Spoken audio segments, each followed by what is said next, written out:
समझ नहीं आ रहा अपने सैलरी इंक्रीमेंट का क्या करूं। बेटा इतना क्या सोच रहा है? अपने म्यूचुअल फंड्स के एसआईपी का टॉप अप करा ले। This is the right time. क्या? समझ में नहीं आया। बेटा इतना क्या सोच रहा है? अपने म्यूचुअल फंड्स का एसआईपी टॉपअप करा ले। This is the right time. अब समझा।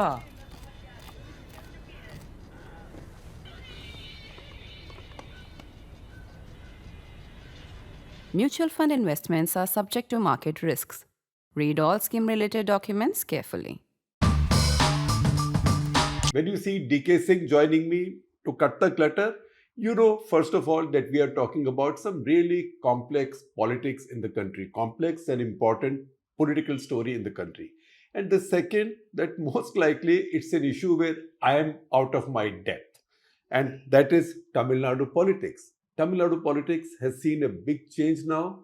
The BJP and AIADMK have come back together. They've been together lately. They broke up. They've been together lately. And they figured out that their interests are served much better if they are together. Because AIADMK, we know, has been weakened greatly since the passing away of Jayalalitha and the split in the party, the two factions, and also Shekhara's nephew. There's been quite a bit of mess in AIADMK.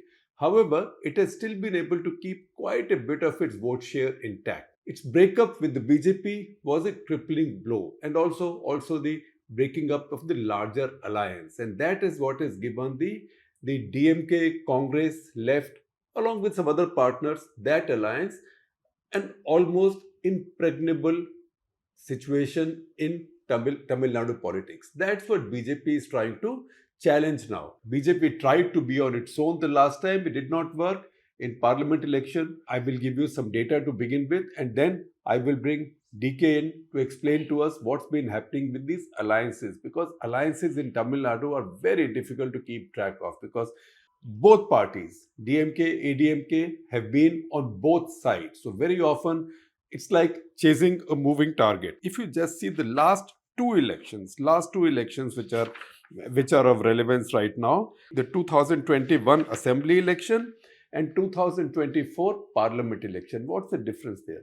The difference is 2021 assembly election, the BJP and ADMK worked together. It was still in the post Jayalalitha era, and ADMK had its divisions. If you see that election, the DMK-led alliance, that is DMK plus Congress plus some others, SPA, what does SPA stand for?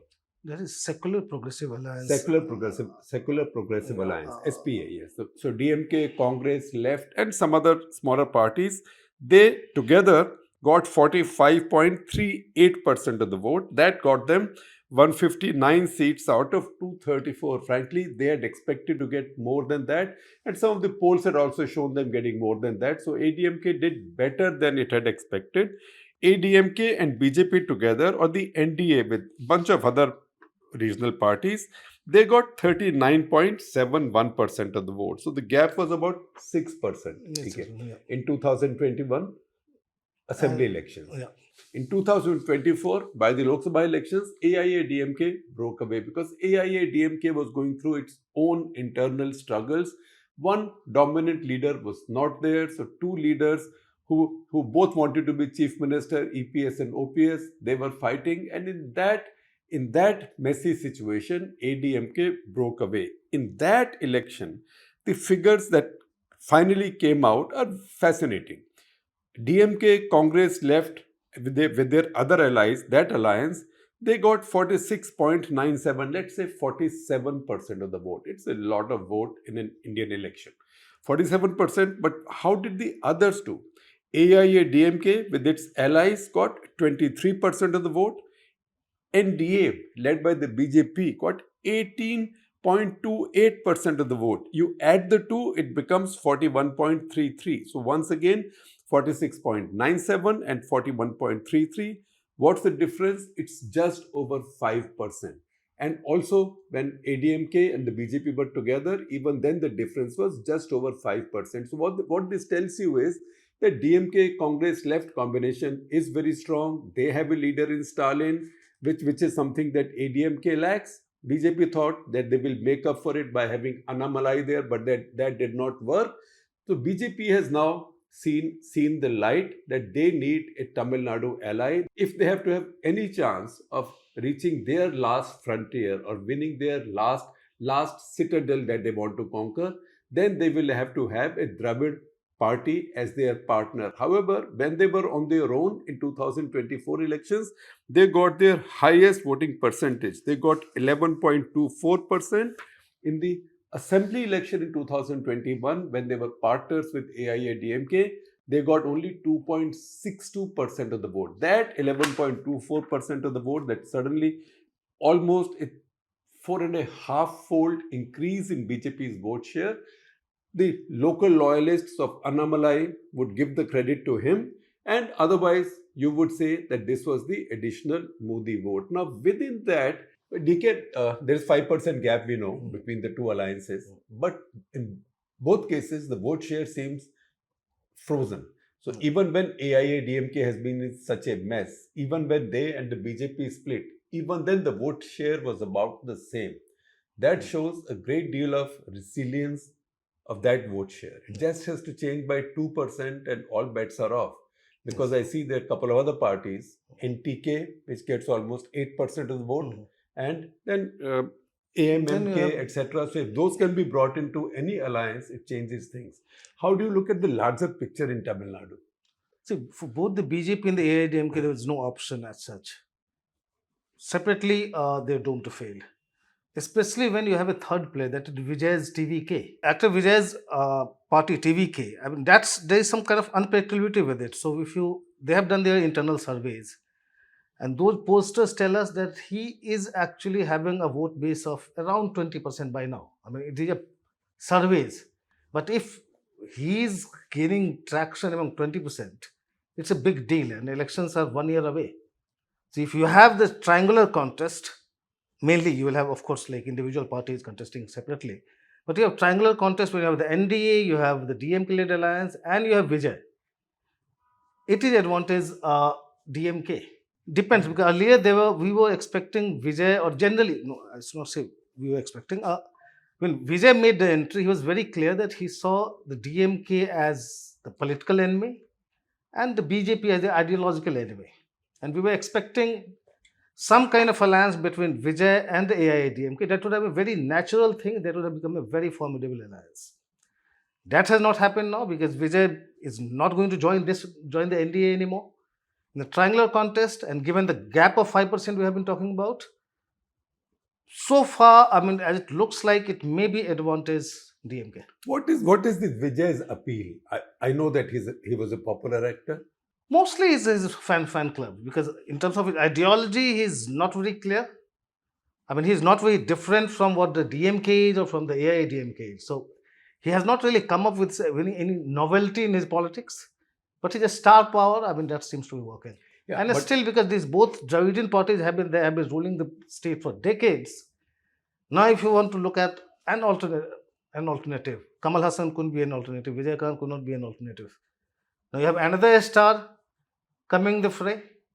Let's see if he can emerge as the third alternative. That's the point I was about to make. That fan clubs have not always worked. That's Sometimes right. They have. They work with MGR. In some ways, they work with Karunanidhi also, because he had his fan following, right? But it has not worked. This phenomenon has not worked with others. Even in Andhra, after NTR, you've seen this smaller phenomena who've got some votes and seats. Now Pawan Kalyan. His brother Chiranjeevi also, I mean, for a while he looked like he was shaping up as I know, but did not quite swing it.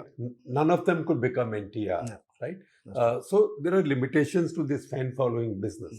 So what is it that the BJP aims to achieve now? Do you think that ADMK's vote will remain intact?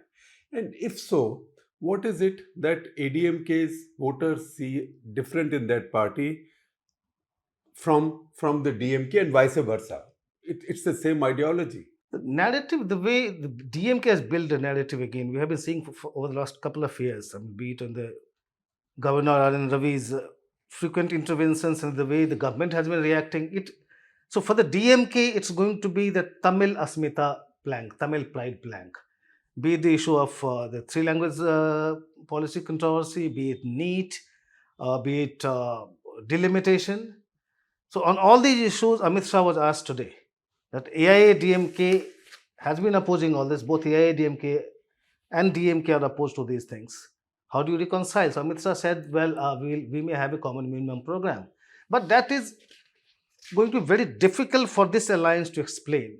Because if DMK's plank is this, Tamil pride, and its various manifestations, and AIADMK going with the BJP, that may make the job a bit difficult. So would you say that historically, the Congress party has been more a natural ally for the leading Tamil Dravid party than the BJP? It is, because I was just looking at, because Amit Shah today talked about, when he was talking about this alliance, he said from 1998, we have been partners, and we have this AIADMK BJP has this natural partnership.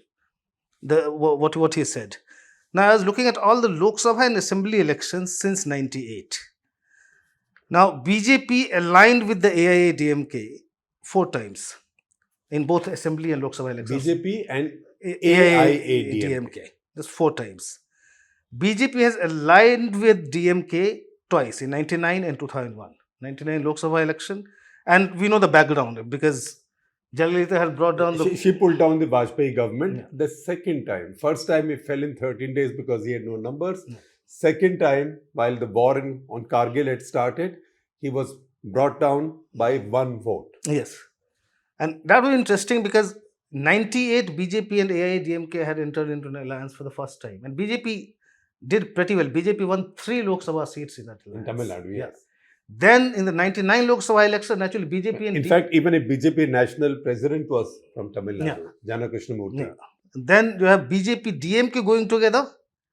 99 BJP wins 4 seats. So you change the alliance partners and still you do pretty well. 3 seats, 4 seats. Anyway, coming back into the number of times they have gone together. AIADMK plus BJP since 98, 4 Lok Sabha and Assembly elections. BJP going with DMK twice. 99 Lok Sabha, 2001 Assembly election.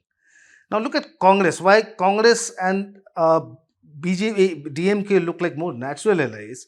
So Congress and AIADMK went again, twice they went together. 99, of course, Jayalalitha had brought down the government, and 2001 because it was right after that, 2000 Assembly election. So AIADMK and Congress were together only twice. After that, never. And Congress and DMK? 8 times since 98. 8 times. Yes. So they are like natural partners. Yes. And the left has always been with DMK. No, left has been changing sides also. Sometimes with AIADMK, sometimes with DMK. In fact, we look at all the smaller parties, PMK, DMDK, MDMK.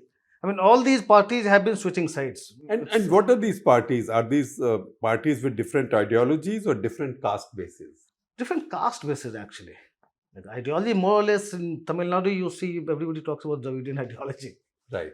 But then subcastes and castes make these parties. So what is NTK? I notice in assembly election they get 8% of the vote. Well, even in parliament election they get quite a bit of the vote. So and who's the leader and what is this party?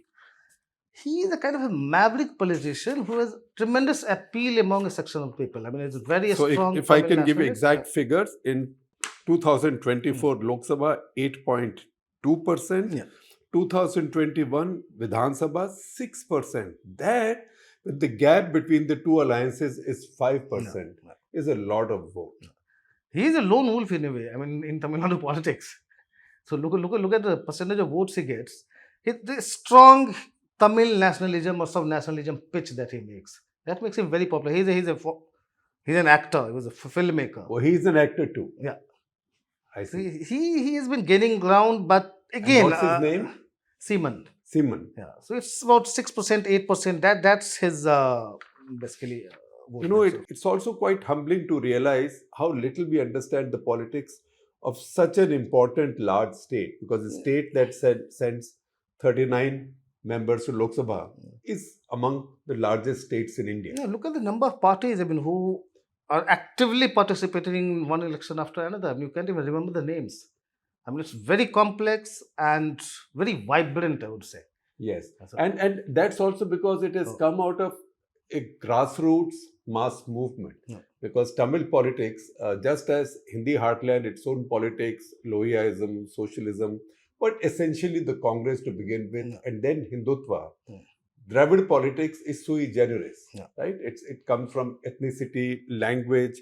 In fact, even Periyar, in a way, the grand patriarch of the Dravid politics, Yeah. was in the Congress party He was and then left in the 1920s. 25, I think. Yeah, I may- I may- 1925 he yeah. left. And before that, even while the Congress was there, three eminent men, T.M. Nair, P. Thiagarajan Chetty, and C. Natesha Mudaliar, they founded something called the Justice Party. Justice Party.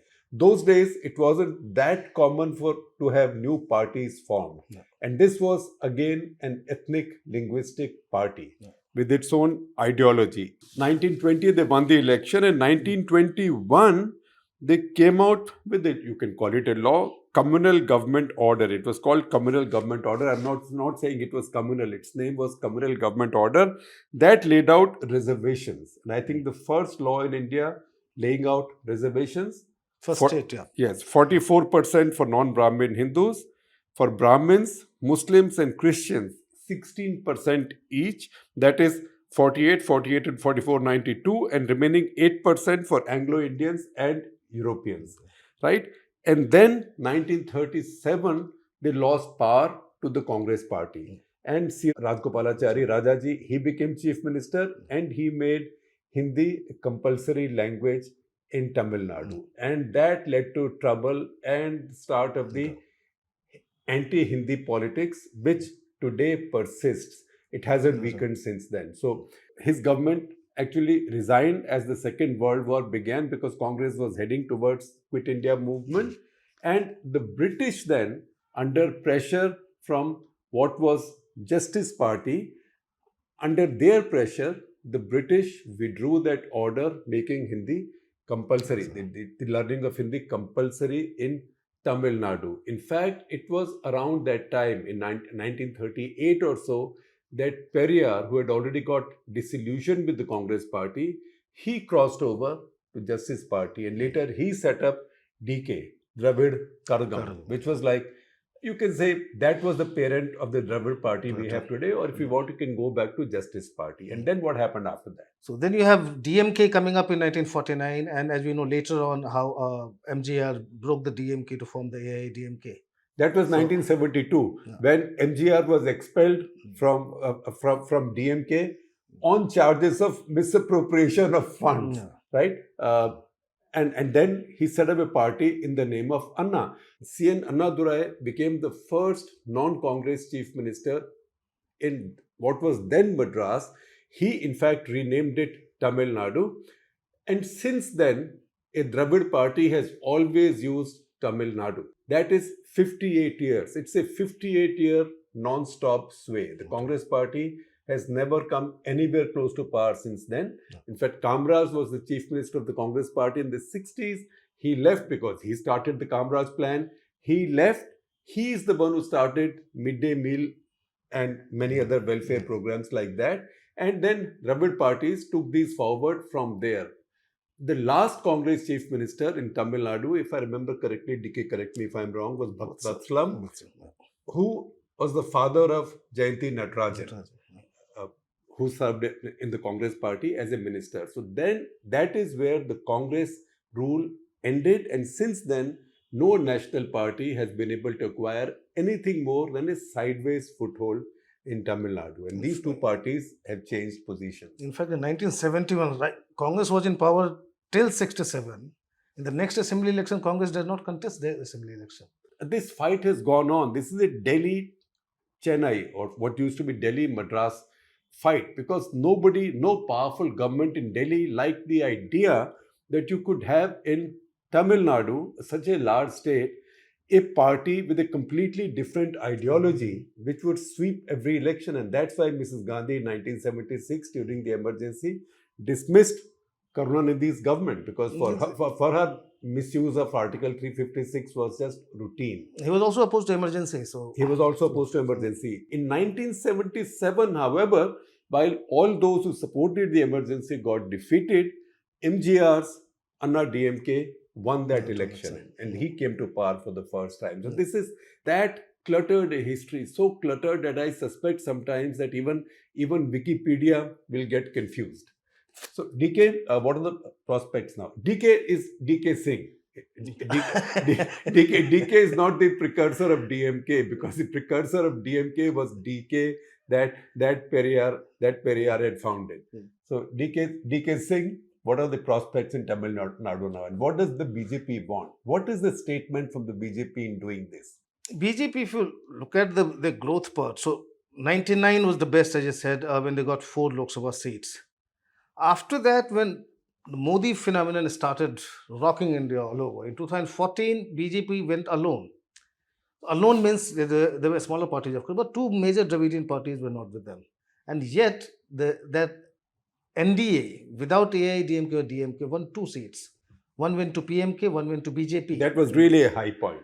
So 2 seats on their own, BJP with smaller parties. Then you started hearing BJP leaders saying that AIADMK is going to be our main challenger, and in the next election it will be BJP versus AIADMK.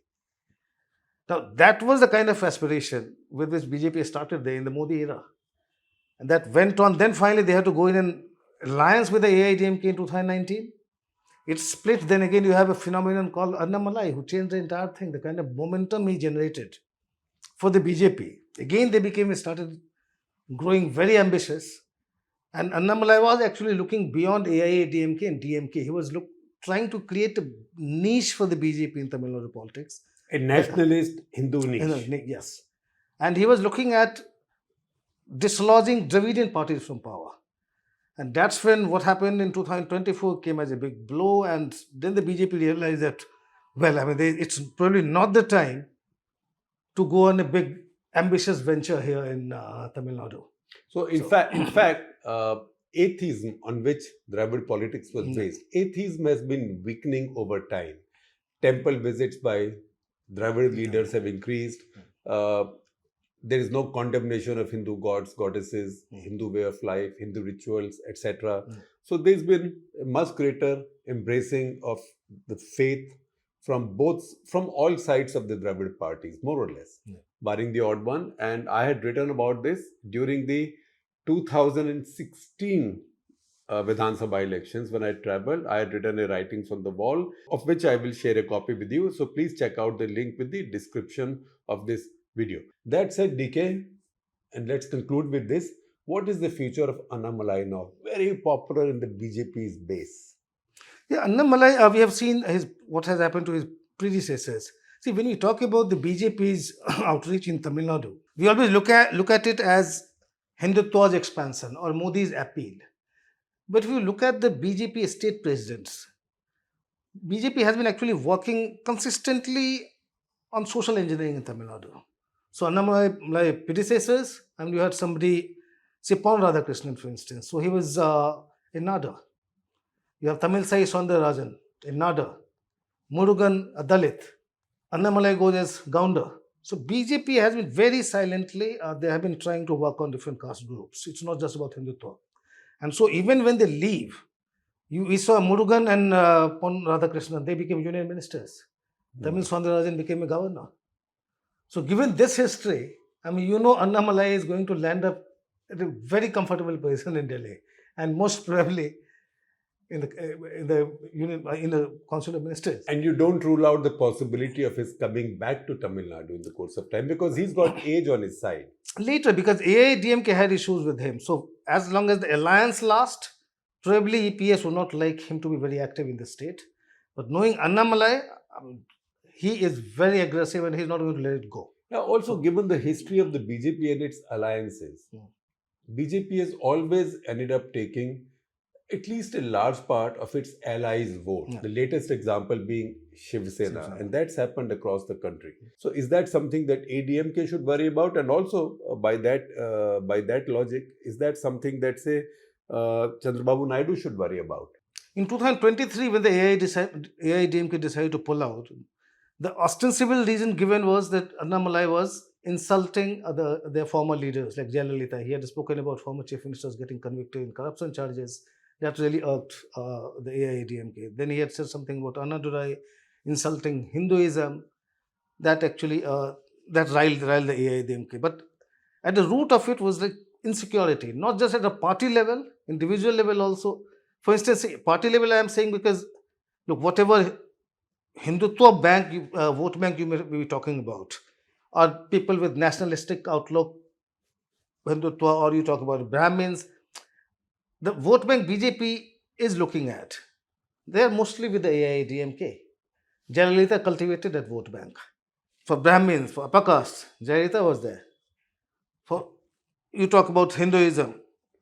Now that reminds me, once Annamalai said that Jayalalitha was a Hindutva leader. AIADMK protested strongly. No, she believed in God, but she was not for religion. I mean, she believed in Hinduism. So the Hindu vote bank the BJP is looking at is with the AIADMK, which will shift if you get a... Yeah, so AIADMK is afraid of losing that. Yeah. So right now they've embraced the BJP, but this tension will remain that doesn't exist between the Congress and the DMK. Can I say continue that? because Annamalai, for instance, even EPS has insecurity because Annamalai is also a gounder. EPS is a gounder in the western Tamil Nadu. I mean, you cannot have, as you say, do sher ek jungle mein. So only one would stay. So EPS would not really like Annamalai to be promoted that high by the BJP, which will hurt him in the long run. Right. In the south again, they have gone for a Thevar BJP president, state BJP president, Nainar Nagendran. In the south, you need Thevars because look, Sasikala, OPS, TTV Dinakaran. Now, Jayalalitha had cultivated Thevars by promoting these leaders. Right. They have all gone against the AIADMK, against EPS. Now, when the BJP is bringing in a Thevar, while these leaders may be supporting openly or indirectly, we have to see, BJP would be looking at expanding its Thevar vote bank. As we're talking about Nadars, BJP already has a considerable vote base among Nadars. Now they are trying to cultivate Thevars. You have somebody like a big leader like Annamalai as a gounder. So BJP is working on all these things, and this will scare the AIADMK sooner than later. So every political story is an endless scroll. It's a never-ending scroll. As is Tamil Nadu's, it's just that somehow we've been so focused on the heartland politics and what we see as national politics that we have never quite fully learned the intricacies of Tamil politics. And as you can figure out from this episode of Cut the Clutter, it is every bit as complex as the politics of, say, Bihar with its caste, subcaste, or maybe a lot more, because thrown into that mix is also ethnicity and language. So DK, thank you very much for helping make sense of it.